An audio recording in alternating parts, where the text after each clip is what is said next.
আমরা খেয়াল করে দেখেছি সিরাতের কিতাবগুলোতে সাহাবায়ে কেরাম জিহাদের মাঠেও মেসওয়াক ছাড়তেন না, জিহাদের মাঠেও মেসওয়াক ছাড়তেন না, মানে আমলে তারা গুরুত্ব দিতেন, খুব বেশি আমলের প্রতিযোগিতা করতেন, কে কত বেশি আমল করতে পারে।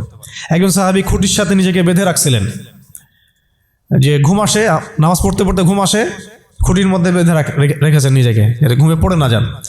তো পরে নবী সাল্লাল্লাহু আলাইহি ওয়াসাল্লাম বললেন যে এত মানে অতিরিক্ত কষ্ট না করতে বললেন। আল্লাহ পাক তো সবসময় তোমার ইবাদত কবুল করতে পারেন, নিজের উপর এহসান করো, নিজের শরীরের হক আদায় করো।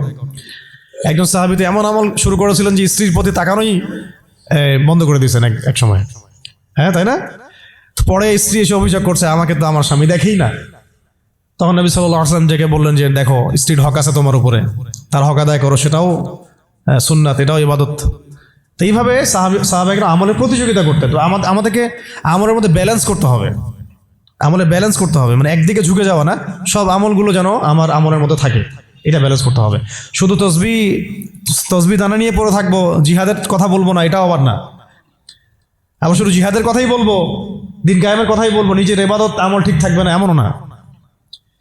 মানে সবকিছু ব্যালেন্স থাকতে হবে, আকীদা, আমল, সুন্নাহর ইত্তেবা সব ব্যালেন্স থাকবে ইনশাআল্লাহ। সবচেয়ে জরুরি দুইটা বিষয়ে আমরা মাথায় রাখবো, একটা হলো ইবাদত, একটা হচ্ছে দিন কায়েম। একটা হলো ইবাদত, একটা হলো দিন কায়েম। ইবাদত তো ব্যক্তিগত ব্যাপার, এটা জীবনের প্রত্যেকটা ক্ষেত্রে ইবাদত থাকবে, আর দিন কায়েম করতে হবে জীবনের প্রতিটা ক্ষেত্রেই, শুধুমাত্র ব্যক্তিগত জীবনে, ইবাদত বন্দেগীর জীবনে না, আমার অর্থনীতি, ব্যবসা বাণিজ্য, আমার সংস্কৃতি, শিক্ষা এবং রাজনীতির মধ্যেও। আল্লাহ পাক তৌফিক এনায়েত করেন।